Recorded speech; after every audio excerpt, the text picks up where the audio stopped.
One is the venerable 4-Ace Productions. And I know we've all heard of thousands of 4-Ace Productions. Today I'll be introducing some new ideas, some new thoughts on it. They'll get you excited and hopefully help you compare and contrast which ones are good, which ones are bad, and those of that nature. Now, how I usually go into it, because I don't like to set up cards, I'm one who usually just controls them. So one idea is I use a spread cull, and then I use my own technique, the culling and reversing, to be able to set it up to whatever I need to be. So one example would be, if I need to use a culling and reversing technique. So I'll just use the ace of clubs. I'll use aces for the sake of being, but usually I give people a choice, jacks, queens, kings, or aces, to do this. We got the ace of hearts. Okay, we've got the ace of diamonds, usually referred to as women's best friend. I'm not sure why. And then the last one is the ace of spades. We'll put it a little bit further down so you can see it. Ace of spades right there. And just through the simple cull, as you may know, we've got the 4 cards: ace of spades, ace of diamonds, ace of hearts, and ace of clubs on top already, just through the act of displaying them and showing them the current positions in all fairness. So you're being unfair by being fair. How ironic. So from here, we can do many cool productions. So let's say we opt for the... I might as well publish it here. I know I'm probably going to publish it in Illusionist or elsewhere, but this is a kind of a fun one I really enjoy doing. Okay, let's just shuffle up the cards by whatever means necessary. I'll just give one of these. Okay, we're going to have some fun with this guy. We're going to mix them on up so we see a good mix there. Here's what we're going to do. I'm going to go across the cards, and I'm going to do this to a spectator. I'll have to change positions, but I go across like this to a spectator, and they tell me when to stop whenever they want. So let's say they say stop right here. Okay, and we ask them a question. We deal out 4 cards, like a 4-card poker, and we show them the cards. The cards are as follows, like so. And you would ask them the question, hopefully the camera can see this. You ask them, do you think that is a fair hand? Is that a pretty good hand? And people would say no, but you can mention all the clubs in there that makes it a pretty good hand. So then we take the cards, okay? We get them, and we show them something cool. Let me show you something cool. Okay. We get it, and we give it a little wave. I'm doing this in slow motion. I usually do it in much faster motion. And we show it that they actually are now, just a wave and snap, the 4 aces. That's 1, ace of clubs, ace of hearts, ace of spades, and the ace of diamonds, ace of hearts. And there you go, all 4 aces. There we go, and that's the effect. I did in slow motion, usually I do in much faster motion, but that's the general concept of it. Let me actually do it in faster motion so you can see it. Okay, let's use a different one. And I just ask them, tell them to stop. I'm going to actually do it in faster motion so you can actually see it, and then we'll go into loose idea of that idea. Okay, so they tell me to stop right here. Okay, 4 cards.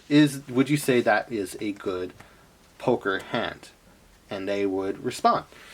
And they would give their ideas on that. Notice it would be more to bar setting than anything else. Okay, we would turn the cards over. That was my mistake. I forgot to turn the cards over before I continue on. Okay, give it a little rub, snap, and then we can show the cards are their chosen 4 of a kind, or the best 4 of a kind ever in a game poker, the 4 aces, like so.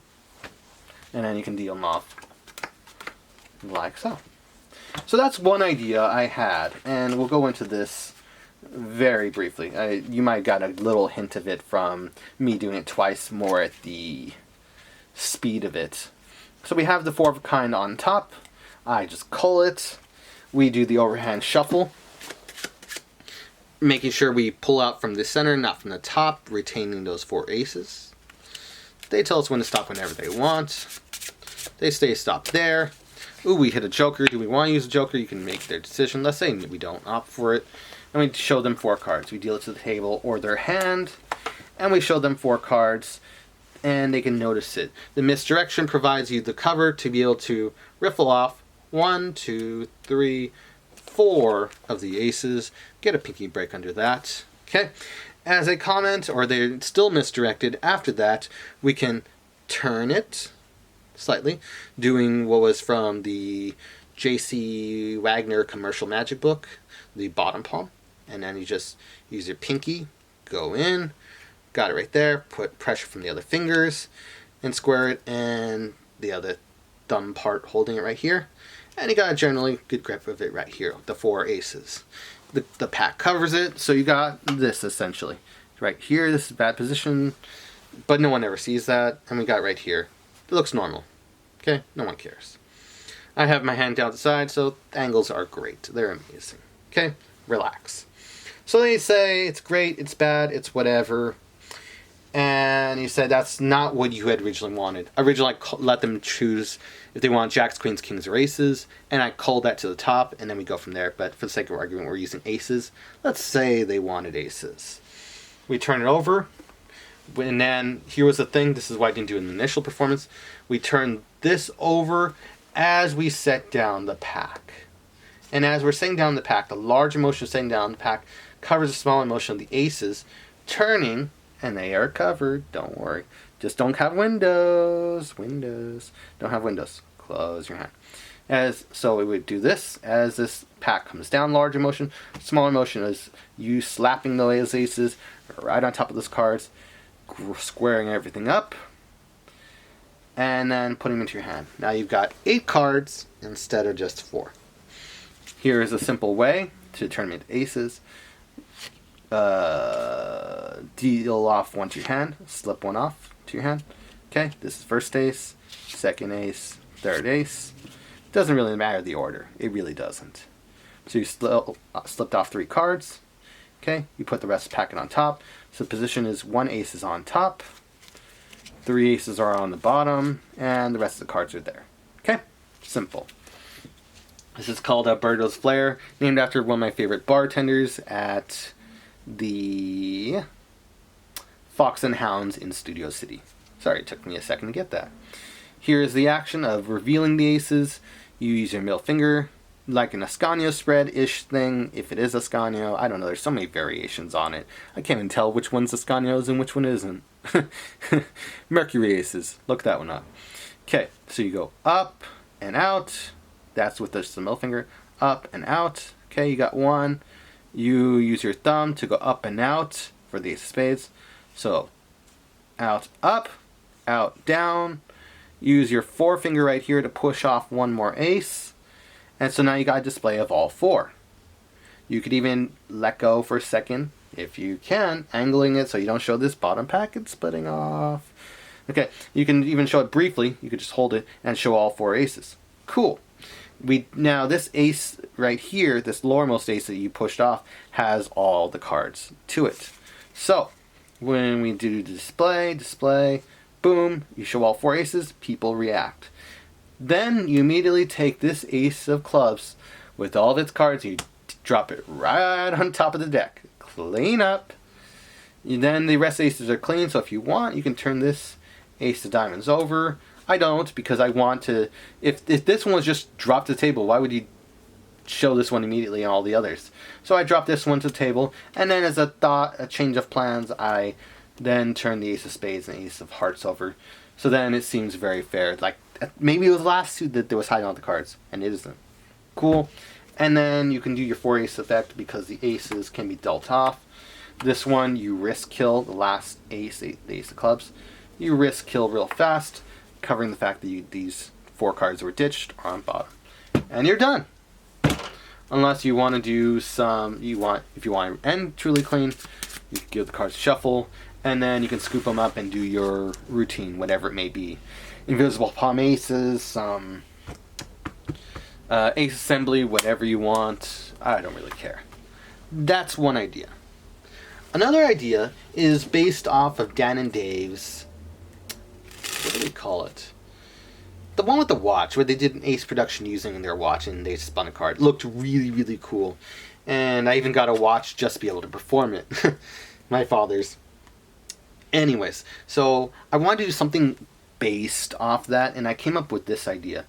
So I asked people which would they like, one or like all aces all at once or one at a time. And usually they say 75% of the time, all at once. And so we give the pack a cut, whatever you want. I tend to do, what was it? Daniel Madison's Forcible, but only for the first production. And that is in his Motion DVD, available from, I believe, Theory 11. Was it? No. Can't remember if it was Theory 11 or Illusionist. I forget. Great DVD though. Anyways, we do the Forcible technique. Okay. And then we produce out the first ace. I know that was sloppy, so I'll actually do an actual motion. It looks like this. We do it, and we get this. And that's the production on the first ace. And we would say in that action, well, this is what it would look like if it was one at a time, and then we do the production and we show the ace spinning. Cool. And here's what would have looked like if I did it all at once. All at once looks like this. You would show it, and that was basically a color change. And then we do this. You know, no one ever. Well, I mean, it is kind of noticeable that it color changed, but it's cool. Let me actually do it in fast motion so you can actually see it. Okay, one at a time would look something like this. You display the ace. Why one? When why not all four? And that is pretty cool. It usually gets the ooh la la from the spectators, which is pretty nice. Wonder how is that sound coming out? Have all the windows? Oh, whatever. So you got all four aces. And that's another pretty production I have come up with. So this is very, very simple. You have one of the aces face up, the rest of the pack is face down. Face up ace, two aces face down. Actually, make it three aces face down. So you got this. Simple enough? Simple enough. You do whatever production you want to produce the first ace. Maybe you just cut it and produce an ace. Whatever you like. I tend to do the Forcible so I can shotgun produce it. Looks cool. Then we get a casually, as we're displaying this ace, doing a pirouette flourish. Dan and Dave, thank you. We get a double. Secretly, because we're going to be my flash, I get down the side. I get a double break. One here on the pinky and another on the ring finger or third finger. The forefinger covers the what might flash like this, and it covers all of that. We add the ace of spades right to the top. We take it now, adding up the other card. It's now a double. Ace of clubs and ace of spades. So, again in slow motion, we did the pirouette flourish. We've produced the first ace, whatever you like. We get it, and then we give it a rub. Card a rub. We now start spinning it in a Dan and Dave style change, what they would do for the Jonas change. Okay, so we would use our forefinger to go spin it around. There we go. And I would usually get stuck right here because I can't go further. Lo and behold, if you use your wrist, or your sleeve right here, you can give it that extra turn it needs. So from here, we would do this. We get stuck right here, and then we use our wrist or whatever to keep on tilting it so it's face down again. Then we do I forget this type of double. It's a fancy double. We use our thumb to turn it up. So it's hard to do in slow motion. But middle finger and thumb hold the card as we do this kind of double. I forget what the name of this double is. Someone in the comment section will tell me. Again, this style where we turn it up and we show it in a fancy manner, this double. Okay, so as we're doing that, instead of doing that, as we come up, instead of keeping it still, where it would be one card like so, we actually split it. Okay, so we actually split it using the thumb. Okay, and at the same time, so we do this motion, we come back down, we use the wrist or this part of the arm to do the full motion. We come up and we do this. That's the first half of the motion. The other half of the motion is, you got the break, it makes it really easy right here. We would use our forefinger to tilt it up and we get that.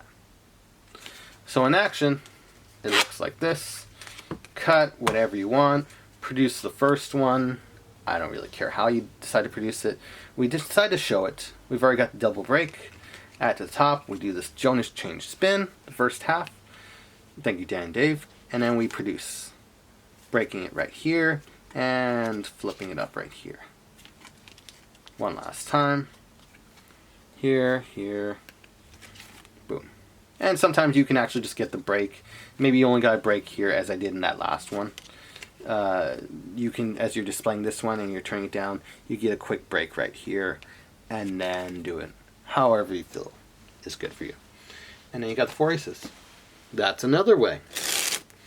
The final way for this video, as for content, I leave an extra fun one in there for everyone. These are just my fun little changes I love doing. The final one is just a one at a time kind of thing, and you can really have fun with this. I would get a lot of people ooh and ahhing when I used to take the metro before I got a car. Just different style of changes, and you can change it to whatever you like. Just imagine having a 4 of a kind on top and just cutting them out.